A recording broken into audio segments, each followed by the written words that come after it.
walang taong magliligtas sa iyo pagka dumarating itong mga salot na ito na bilang sumpa ng Diyos dahil sa kasamaan ng tao. Ito ay nagpapatunay na ang Diyos ay makapangyarihan sa lahat. Nang sabihin, walang taong makapagliligtas sa iyo, ipinakikita ng Diyos ang kanyang...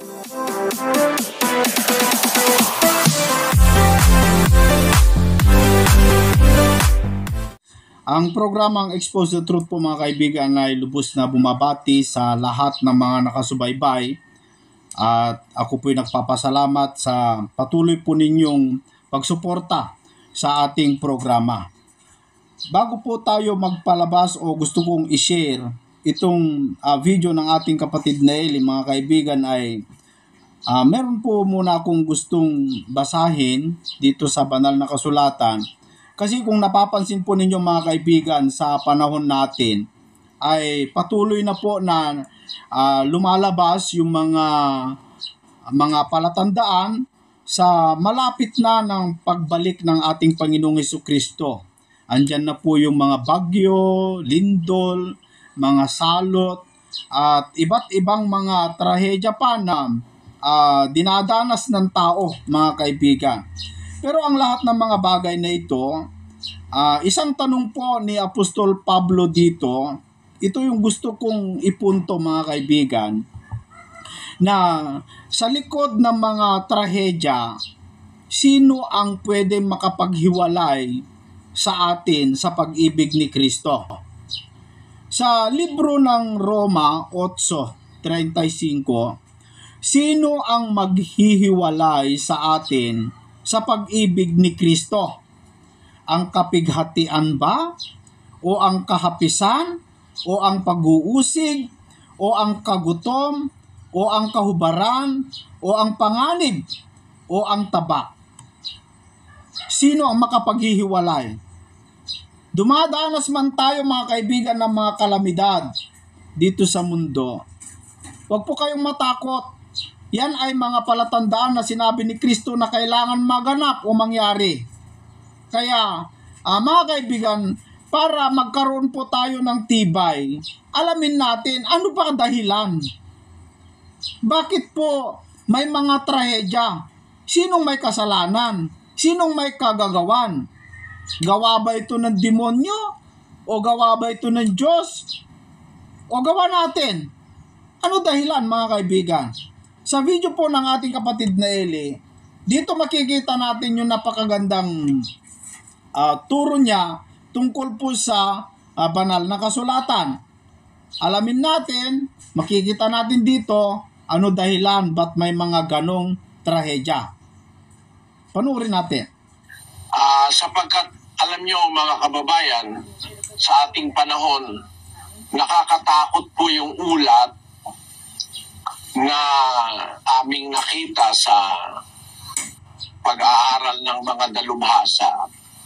Sa mundo po ngayon, halos kalahati ng tao sa mundo, merong 40% halos ang hindi na naniniwalang may Diyos. Ang tawag po ay mga ateista, mga agnostics. Yung agnostics, yun eh, kasama na rin dun sa nagdududa na may Diyos. Gaya nga nung mga, sa Japan po ang karamihan, mahigit na kalahati ng Hapones hindi naniniwala sa Diyos. Ang mga Ruso, mahigit po sa kalahati hindi naniniwala sa Diyos. Dami, no? Nakakabahala ito.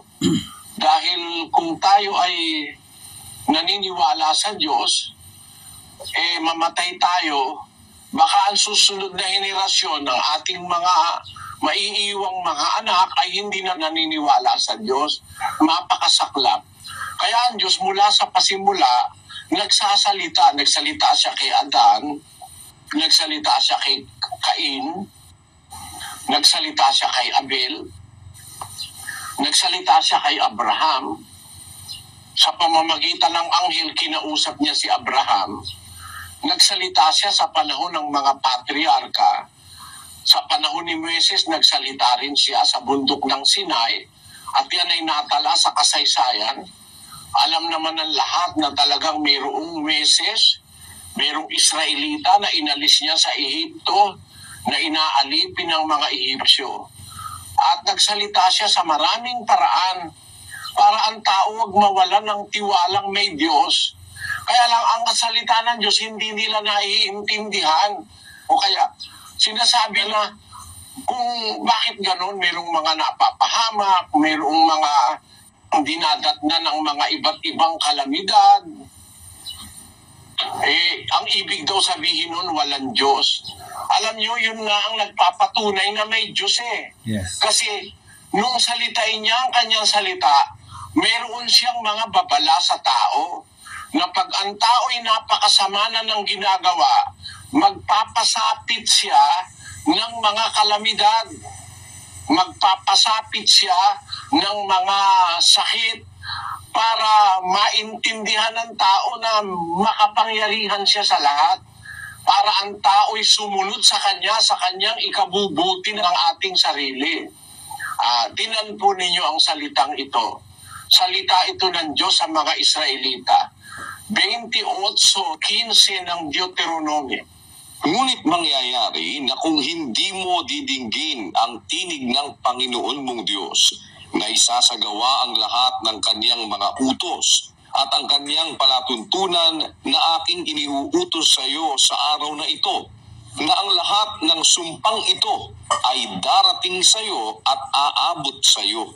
Susumpain ka sa bayan at susumpain ka sa parang. Susumpain ang iyong buslo at ang iyong palayok. Susumpain ang bunga ng iyong katawan at ang bunga ng iyong lupa, ang karagdagan ng iyong bakahan at ang mga anak ng iyong kawan. Susumpain ka sa iyong pagpasok at susumpain ka sa iyong paglabas.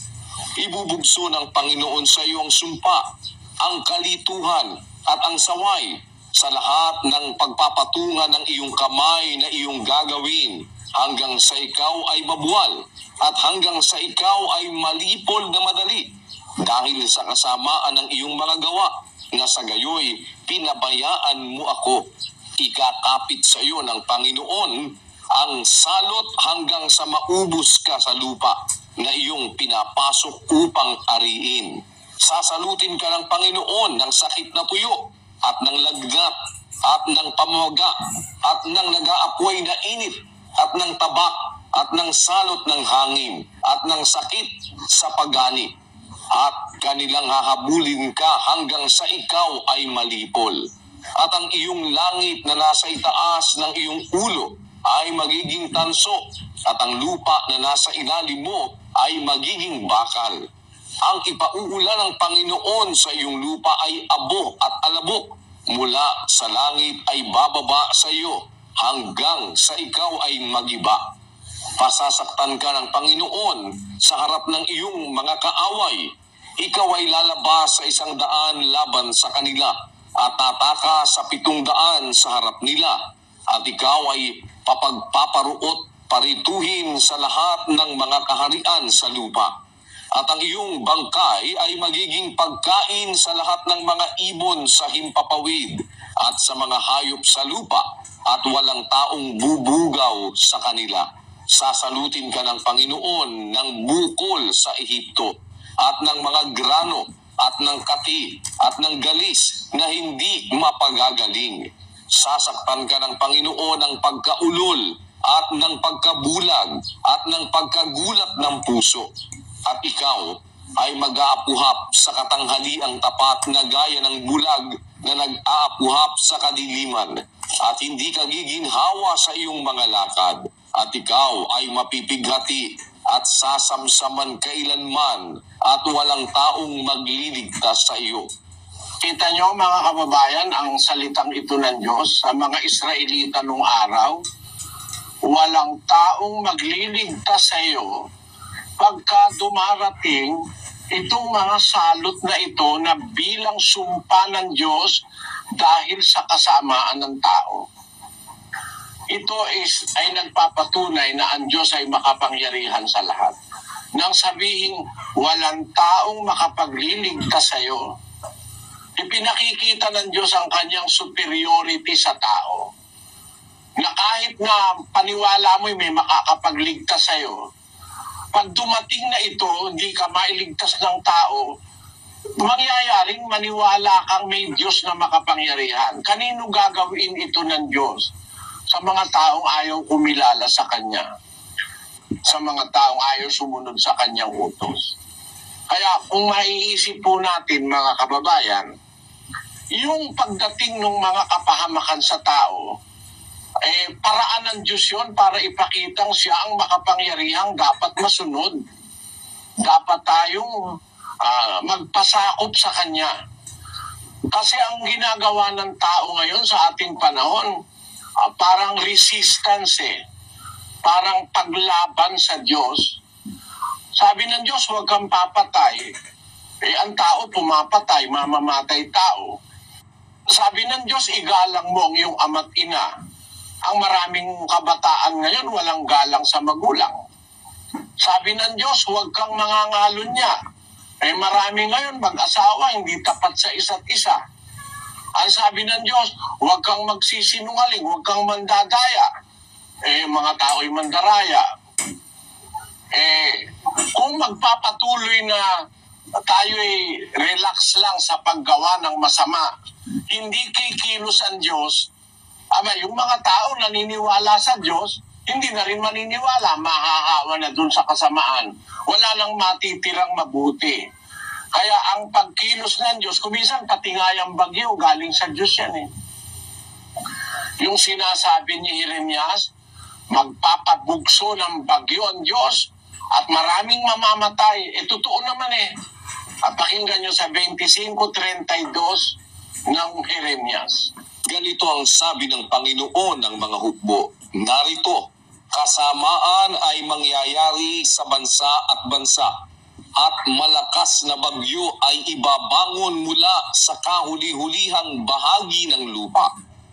At ang mapapatay ng Panginoon sa araw na yaoy magiging mula sa isang dulo ng lupa hanggang sa kabilang dulo ng lupa.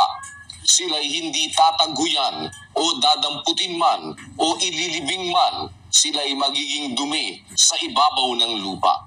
Yung nangyari sa Leyte, sa Bisaya, hindi pa yan Kasi darating pa yung bagyo na yan na ang kanilang bangkay hindi na madadampot o ililibing man. Sa dami ng mapapahama, wala nang maglilibing. Magiging dumi na lang sila sa ibabaw ng lupa. Ngayon, bakit ko po binabasa ito? Para takutin kayo, mga kapatid? Hindi po.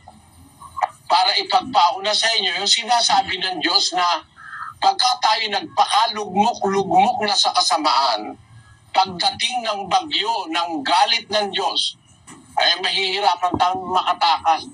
Gaya na nangyari doon sa Leyte at sa ibang pa. Yan po mga kaibigan, ang napakalinaw po na sagot ng ating kapatid na Eli na kung ano po dahilan bakit nagpapabugso ng Diyos ng bagyo, ng lindol, o kung bakit nagpapasapit ng mga sakuna ay una-unang pinagpauna na po ng Panginoon Hesukristo na yung mga bagay na yon ay talagang mangyayari po sa ating hinaharap. At ngayon na nga mga kaibigan, unti-unti na nating nakikita, napapatunayan, palatandaan sa pagbabalik po ng ating Panginoong Hesukristo. Kasi yun po yung mga sinabi niyang palatandaan para sa kanyang malapit ng pagbalik at malapit ng paggunaw sa buong daigdig. 100% po mga kaibigan na hindi po ako tutol dahil tama po mga kaibigan at mga kababayan, ang tao po kasi masyadong marahas na po, no? Wala na pong takot sa Diyos. Wala na po silang respeto sa Diyos mga kaibigan. Hindi na po nila nire-respeto yung may lalang. Wala na po silang tiwala, hindi na po sila sumasampalataya. So, ang kalamidad, ako po isang ayon sa sinabi ni kapatid Nelly na yung mga kalamidad mga kaibigan ay nagpapakita sa kapangyarihan ng Diyos para sana man lang ang tao, mga kaibigan, ay magkaroon ng takot, magkaroon ng tiwala, magkaroon ng pag-ibig sa Diyos.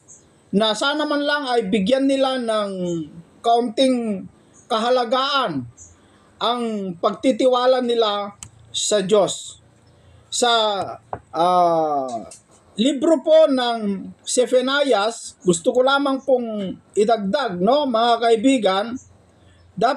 Sabi po dito sa chapter 1 sa verse 17, sabi dito sa nakalagay, at aking dadalhan ng kahapisan ang mga tao na sila'y magsisilakad na parang mga bulag.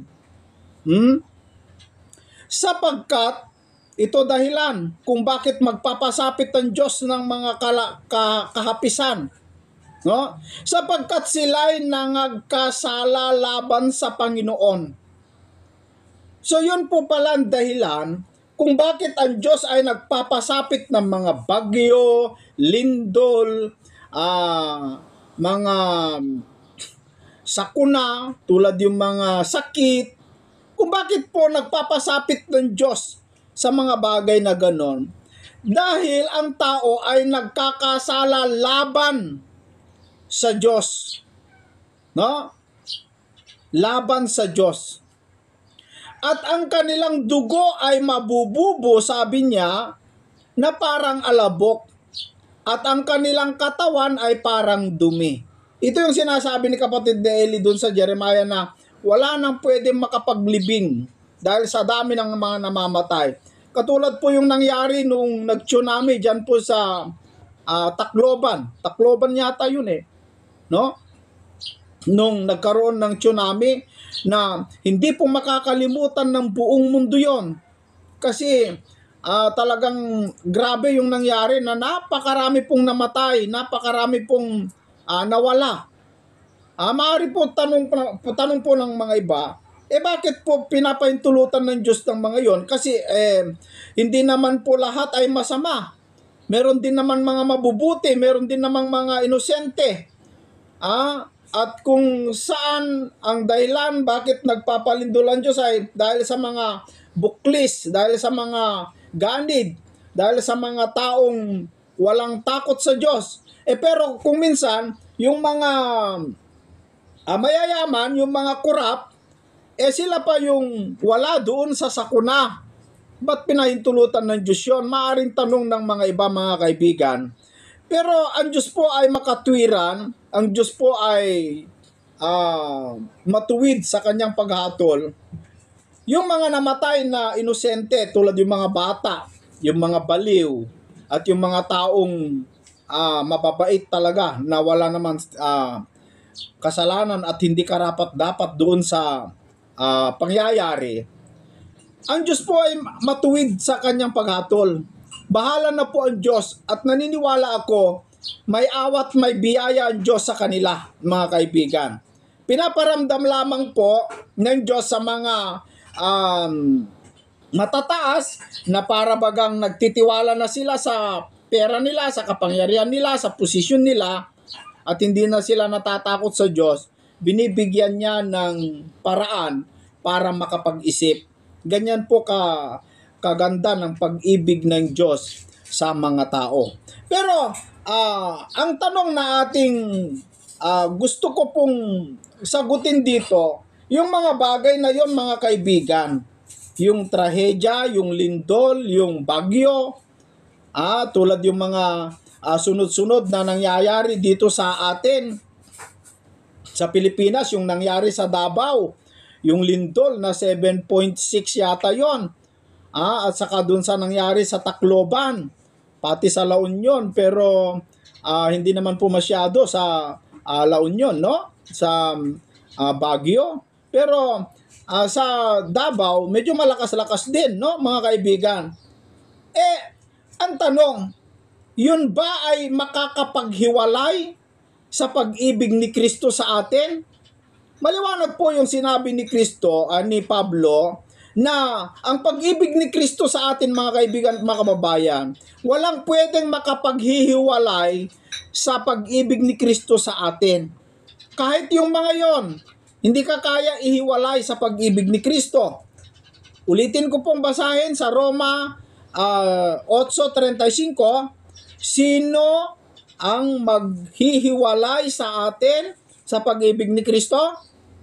Ang kapighatian ba o ang kahepisan o ang pag-uusig o ang kagutom o ang kahubaran o ang panganib o ang tabak? Sila ba yung makapaghihiwalay sa pag-ibig ni Kristo? Sagot din ni Pablo dito sa 38, sapagkat ako'y naniniwalang lubos, sabi niya, na kahit ang kamatayan man, kahit ang buhay, kahit ang mga anghel, kahit ang mga pamunuan, kahit ang mga bagay na kasalukuyan, kahit ang mga bagay na darating, kahit ang mga bagay na mga kapangyarihan, kahit ang kataasan, kahit ang kababaan, kahit ang alinmang ibang nilalang, ay hindi makapaghihiwalay sa atin sa pag-ibig ng Diyos at nasa kay Kristo Jesus na Panginoon natin. So ayon doon sa mga binanggit po ni Pablo dito sa talata, walang pwedeng makakapaghiwalay sa atin sa pag-ibig ni Kristo. Walang pwede. Pero mayroon pong pwedeng makapaghiwalay ang pag-ibig ni Kristo sa atin. Yung hindi niya binanggit dito, mga kaibigan. Sabi po ng ibang mga baptist, sabi nila, walang makakapaghiwalay sa pag-ibig ni Kristo sa atin. Kahit pa ikaw, sabi niya. Kahit pa daw tayo mismo, hindi daw natin kayang ihiwalay yung pag-ibig ni Kristo sa atin. Tutol po ako ron. Kasi wala naman sinabi ni Pablo dito na kahit ikaw ay hindi makapaghiwalay sa pag-ibig ni Kristo. Walang sinabi eh. Kundi, ang sinabi po rito, mga kaibigan, binanggit niya yung mga bagay na hindi kaya makapaghiwalay sa pag-ibig natin kay Kristo. Pero may makapaghiwalay sa atin. Sa pag-ibig ni Kristo, may makakapaghiwalay. Ano po yun, mga kababayan? Yung kapighatian, yung mga sakuna, hindi ka ihiwalay kay Kristo. Mahal ka ni Kristo. Hindi ka niya pababayaan. Pero ano po yung makapaghiwalay sa atin sa pag-ibig ni Kristo? Dito po sa libro ng Deuteronomio na binasa ng kapatid na Eli, gusto ko lamang pong ulitin po, mga kaibigan, sa 28, dito po sa verse 1. Pakinggan po ninyong mabuti. I-analyze natin ang talata. At mangyayaring kung iyong didinggin. May kondisyon po dito, mga kaibigan. Sabi niya, at mangyayaring kung, mayroon kung, iyong didingging masikap ang tinig ng Panginoon mong Diyos upang isagawa ang lahat ng kanyang utos na aking iniutos sa iyo sa araw na ito, ay itataas ka ng Panginoon mong Diyos sa lahat ng mga bansa sa lupa. At ang lahat ng mga pagpapalang ito ay darating sa iyo at aabot sa iyo kung, meron na naman kung, iyong didinggin ang tinig ng Panginoon mong Diyos. So yung pag-ibig ni Kristo, pag-ibig ng Diyos, yung pagpapala niya, yung pagliligtas niya, walang makakapigil, mga kababayan. Walang makakapagpuksa, walang makakapaglayo. Hindi ka kayang ilayo ng kahit na sino sa iyong kaligtasan na ibinigay ng Diyos kapag didinggin mong masikap ang kanyang mga utos. Yung mga pagpapala niya, hindi mahihiwalay sa iyo. Kung iyong didinggin ang kanyang mga utos. Pero kung hindi mo didinggin masikap at humiwalay ka sa kanya, yung pagpapala niya, magbago po yon. Mawawala po yon. Mahihiwalay po yon. Mga kababayan, mahihiwalay po yon. Kasi, ang kaligtasan po mga kaibigan, kailangan sumunod kang masikap sa kanyang mga kautusan. Dahil kung hindi mo susundin, ano po yung sabi doon sa verse 15, mga kaibigan, sabi po dito, ngunit, yung salitang ngunit, mangyayari na kung hindi mo didinggin ang tinig ng Panginoon mong Diyos na isinasagawa ang lahat ng kanyang mga utos at ang kanyang palatuntunan na aking iniutos sa iyo sa araw na ito, na ang lahat ng sumpang ito ay darating sa iyo at aabot sa iyo. Yun naman ang kabaliktad. Susumpain ka naman, na ibig sabihin, hindi ka na maliligtas, susumpain ka nga eh. Kapag hindi mo didinggin yung kanyang tinig. Pansinin po ninyo, kapag hindi mo na didinggin yung tinig ng Panginoon at makinig ka na sa ibang tinig ng tao, susumpain ka ng Diyos. Ang katunayan, si Adan, mga kaibigan, ay sinumpa ng lupa ng Diyos dahil sa pagbaling ni Adan ng kanyang pakinig sa tinig ng Diyos, ibinaling niya sa pakinig niya sa tinig ng tao o sa kanyang asawa. Ano nangyari? Basahin natin. Dito sa libro ng Genesis, Kapitulo 3, sa versikulo 17, sabi po dito, mga kaibigan, at kay Adam, ito ang nangyari, at kay Adam ay sinabi ng Diyos, sapagkat iyong dininig ang tinig ng iyong asawa.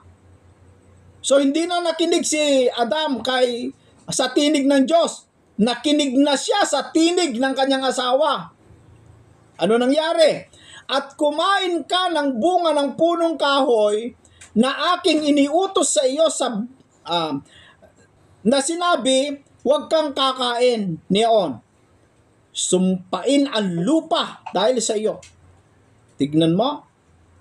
Ano pa? At kakain ka sa kanya sa pamamagitan ng iyong pagpapagal sa lahat ng mga araw ng iyong buhay.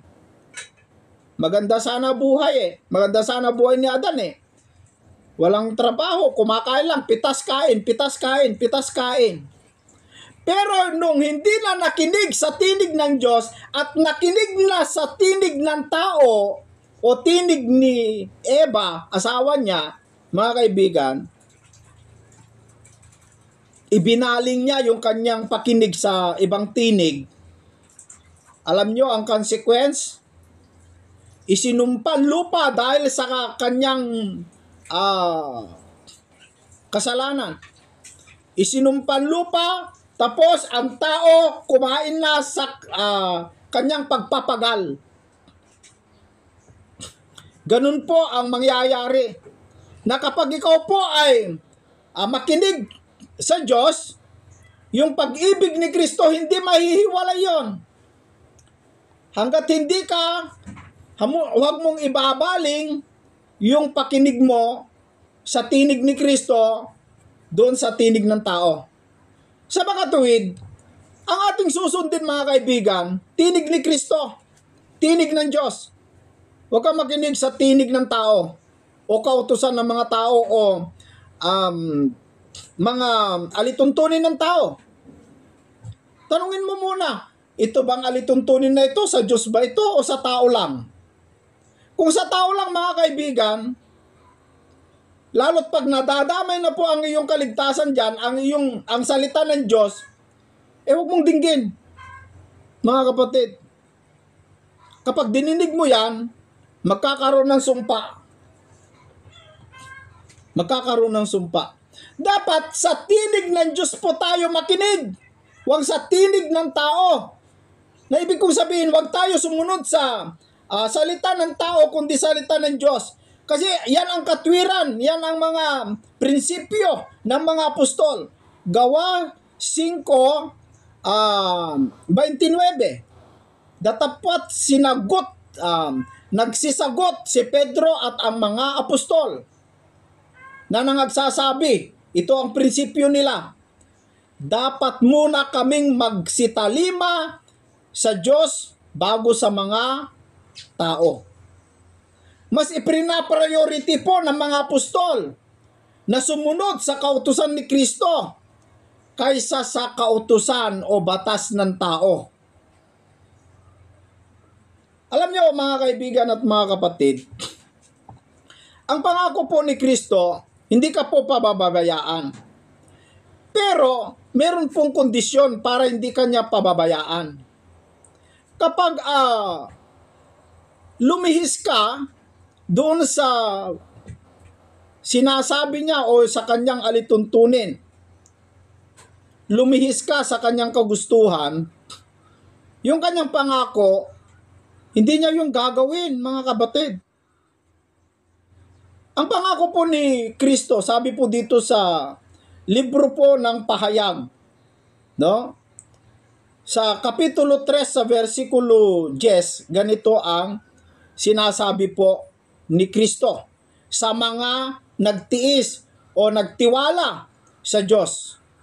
Sabi po dito, sapagkat tinupad mo ang salita ng aking pagtitiis. Pakinggan po ninyo mga kaibigan, may kondisyon. Sabi ng mga baptist, wala daw kundi kondisyon eh. Anong niligtas ka ni Kristo? Wala daw kundi kondisyon. Hindi mo daw kailangan gumawa ng umambag sa iyong kaligtasan. Ligtas ka na daw kahit anong gagawin mo. Pero dito, yung kaligtasan mo, pwedeng mawala yon. At ang pwedeng makapaghiwalay doon, ikaw.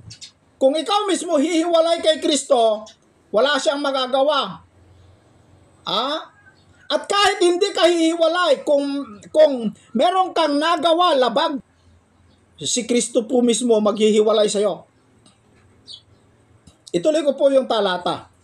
Sabi dito, sapagkat may kondisyon eh. Tinupad mo ang salita ng aking pagtitiis, ikaw naman ay aking iingatan. Saan? Sa panahon ng pagsubok na darating sa sanglibutan upang subukin ang mga nananahan sa ibabaw ng lupa. Maliwanag po mga kapatid, kapag tutuparin mo ang kanyang mga salita at iingatan mo ang kanyang pagtitiis, sa panahon ng pagsubok, iingatan ka rin. Sa makatuwid, kung hindi mo tuparin yung kanyang utos, hindi kanya iingatan. Mga kaibigan, hindi kanya iingatan. Kasi, hindi ka naman tumutupad. Hindi ka naman tumutupad sa kanyang kautusan. Anong karapatan mo? May mukha ka bang ihaharap? Na hindi mo nga sinusunod yung kanyang kautusan? Tapos ikaw pa matapang na humingi ng tulong sa Diyos kapag meron pong sakuna, lindol? Gaya yung nangyari na pinapakita nila sa mga video, mga kapatid, na nung nagkalindol dyan po sa Davao ay ang mga tao ay panay ang Panginoon nila. Nagkalindol, panay po ang Lord, Lord, Lord, tigil na, Lord, tigil na.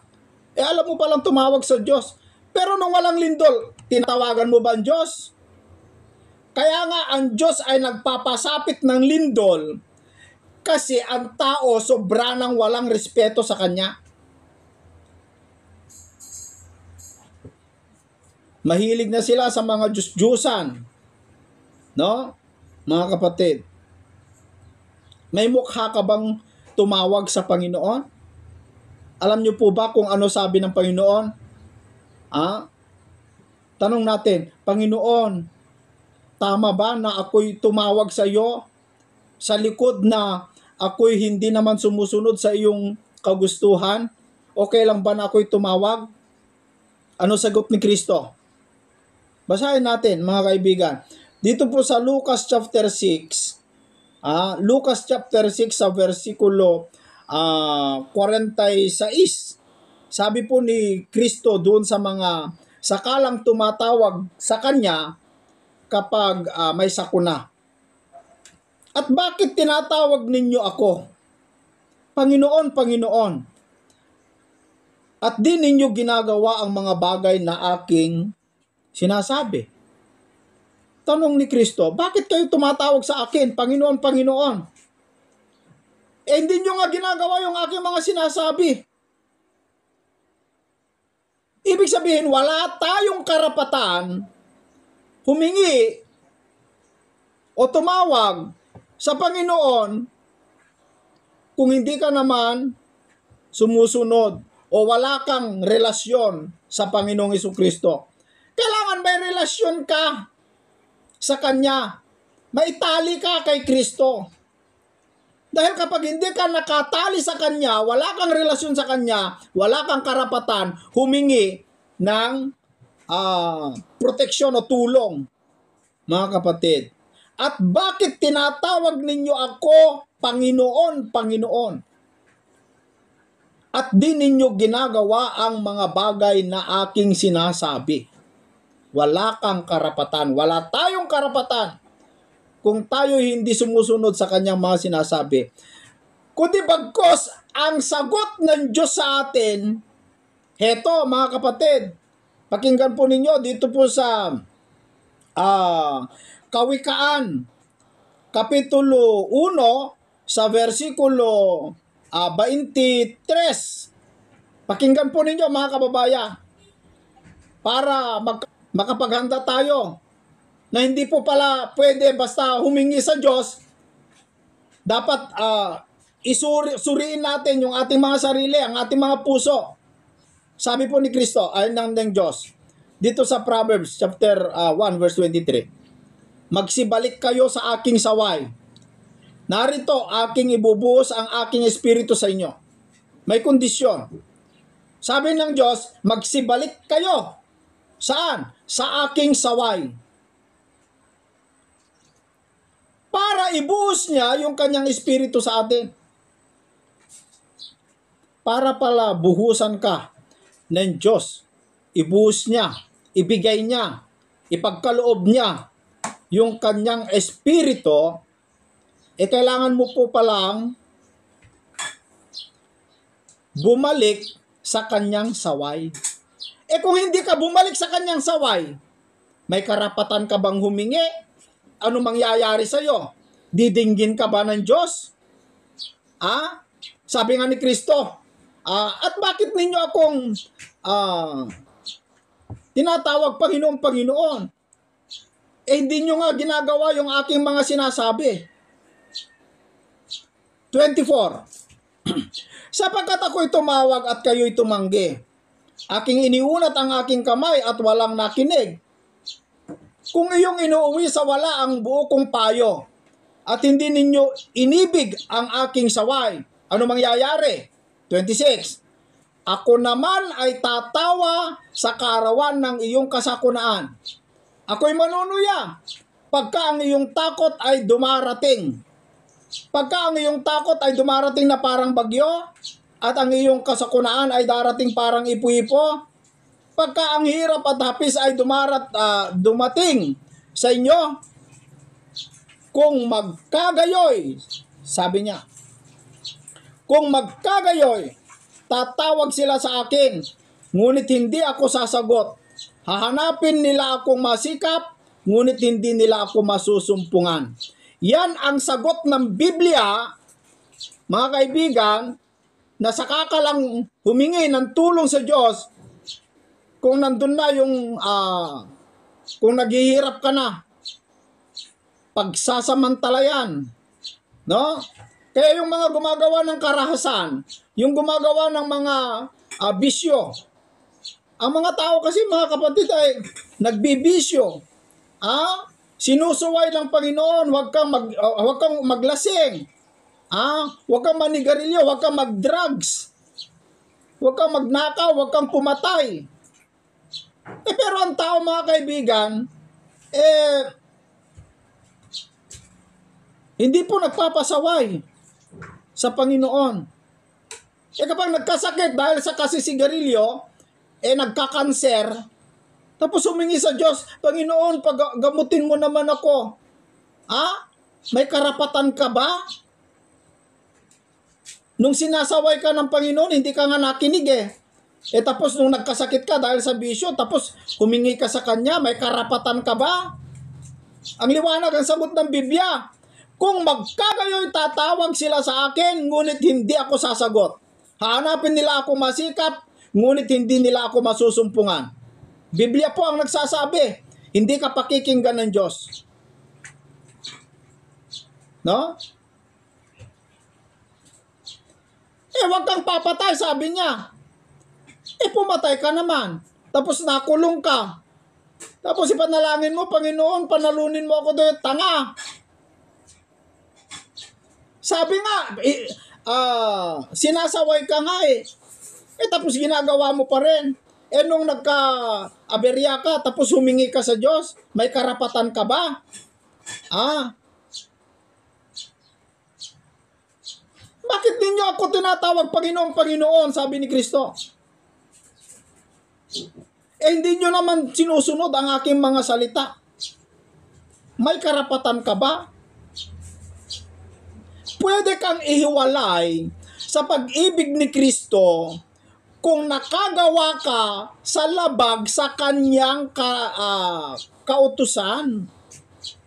Mahihiwalay ka sa pag-ibig ni Kristo, mga kaibigan.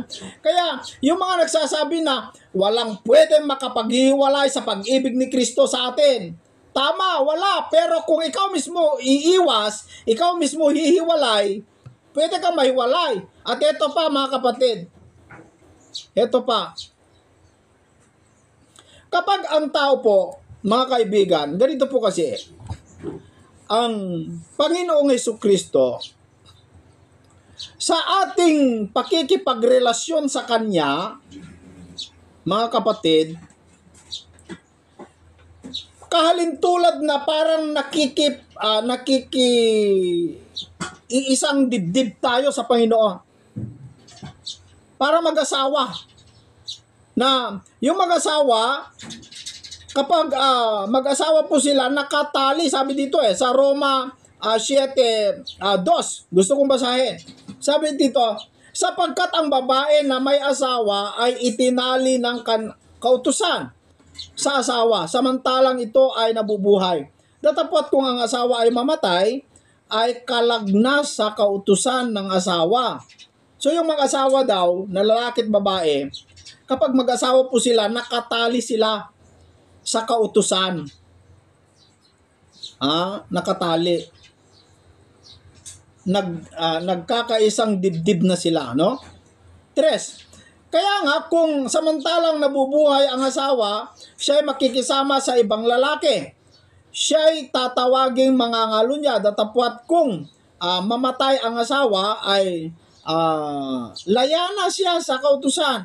Ano pat siya hindi na mangangalo niya, bagaman siya ay makisama sa ibang lalaki. So bawal, no? Bawal po, mga kaibigan.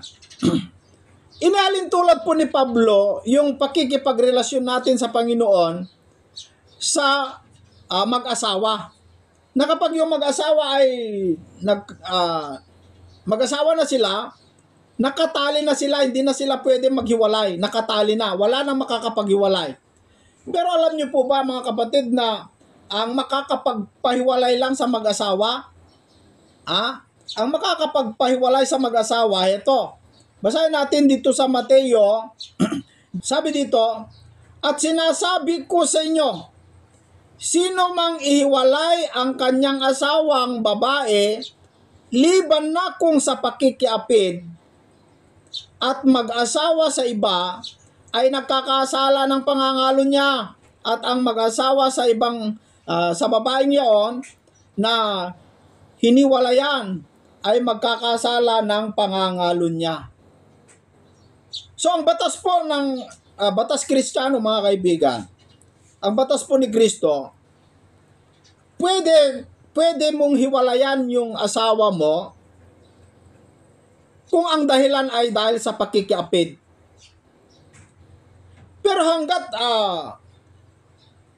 hindi sa pakikiapid, hindi po pwede paghiwalayin, mga kababayan. Hindi po pwede paghiwalayin. Pero kung dahil sa pakikiapid, may bisa po ang Diyos na pwedeng paghiwalayin. Ang makakapagpahiwalay po pala sa mag-asawa, pakikiapid. Tayo, bilang Kristiyano, nakikiisang dibdib na tayo sa Panginoon. Ibig sabihin, nakipag-asawa na tayo kay Kristo. Tayo yung kanyang minamahal na asawa. Ang pwedeng makapaghiwalay sa iyo, kung meron pong pumagitna o tinatawag na third party o pangangalo niya. Sa relasyon po ninyo sa ating Panginoong Hesukristo, kapag ikaw ay mangalo niya sa ibang Diyos, pwede kang hiwalayan ni Kristo. Pwedeng mahiwalay yung relasyon po ninyo kay Kristo dahil sa pakikiapid. Yung tinatawag na spiritual adultery. Yung makiapid ka sa ibang Diyos. Liban sa Panginoong Hesukristo, sa Panginoong Diyos, Ama, ay makiapid ka o sumunod ka sa ibang Diyos. Alam niyo, mga kaibigan, ay pwedeng mahiwalay si Kristo sa iyo. Dahil maliwanag po ang kondisyon ng Panginoon na ang sino man sumunod sa Kanya, ililigtas niya, walang makakapaghiwalay sa Kanya. Sa Diyos at sa tao, walang makakapaghiwalay. Dahil mahigpit po ang pag-ibig ng Diyos sa atin. Pero, kung ikaw mismo ang humiwalay sa Diyos, abay pwede kang mahiwalay, mga kaibigan. Yung kaligtasan mo, pwedeng mawala yon. Yung pag-ibig ni Kristo sa iyong kaligtasan, pwedeng mawala yon. Unang Korinto, Kapitulo 15, versikulo 1, ngayon ipinatatalastas ko sa inyo, mga kapatid, ang ebanghelyo na sa inyo'y aking ipinangaral, na inyo namang tinanggap, na siya naman ninyong pinananatilihan, sabi ni Pablo, sa pamamagitan naman nito, yung ebanghelyo, ligtas kayo. Kung, may kung po, no? Matiyagan ninyong ingatan ang salitang ipinangaral ko sa inyo. Maliban na kung kayo'y nagsisisampalataya ng walang kabuluhan. Kung walang kabuluhan po yung ginagawa mo sa iyong pagsampalataya, for example, sumampalataya ka sa Panginoong Hesukristo, nakikinig ka sa kanyang mga salita, pero niwawalang kabuluhan mo naman, hindi mo naman tinutupad, hindi mo naman ginagawa, mga kaibigan at mga kababayan, ang iyong pananampalataya at kaligtasan hindi mangyayari. Maliban na lang kung yung pagsampalataya mo ay talaga matuwid, walang makakapaghiwalay. Kahit ang mga anghel, kahit si Satanas, kahit ang kahubaran, kahit ang tabak, kahit ang kapighatian, walang makakapaghiwalay. Pero kung ikaw naman mismo ang humiwalay, meron bang magagawa si Kristo? Makiapid ka. Makiapid ka sa mga Diyos-Diyosan, sa pera, sa kalayawan, sa mga ayaw ni Kristo. Pwede mahiwalay yung pag-ibig niya sa iyo. Yung kaligtasan mo mahiwalay sa iyo, mga kaibigan. Makatwiran po ang Diyos. Kaya, sana po mga kapatid, napansin natin, nakita natin, yung mga bagay na gusto ng Diyos sa atin. Sana nakita natin na ang pagsunod sa ating Panginoong Jesucristo, dapat manatili tayo. Kasi, ang itinuturing po ni Kristo na kanyang alagad ay yung mga nananatili sa kanya. Sa 8:31 ng Juan, ganito po ang sinasabi. Si Kristo mismo nagsabi dito. Sinabi nga ni Jesus sa mga Hudyong yaon na nagsisisampalataya sa kanya. Nagsisisampalataya na ito, no? Meron pa rin no? Kung kayo'y magsisipanatili sa aking salita, kung magkagayoy, tunay nga kayong mga alagad ko. Ang kondisyon po, kung manatili ka sa kanyang mga salita, kung magkagayoy, tunay na ikaw ang alagad ni Kristo. Huwag lang sumampalataya na hindi ka naman nananatili, hindi ka naman sumusunod, hindi ka tunay na sumasampalataya, kundi ang pananampalataya mo ay walang kabuluhan.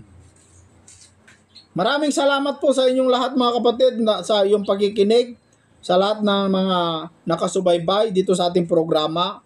Sana po mag-subscribe po kayo kung hindi pa po kayo nakapag-subscribe bilang suporta po ninyo sa aking programa. At para patuloy tayo sa pag-expose sa mga bagay na dapat natin malaman. Malapit na po ang Panginoon mga kapatid. Nakikita na natin yung mga hudyat, yung mga palatandaan.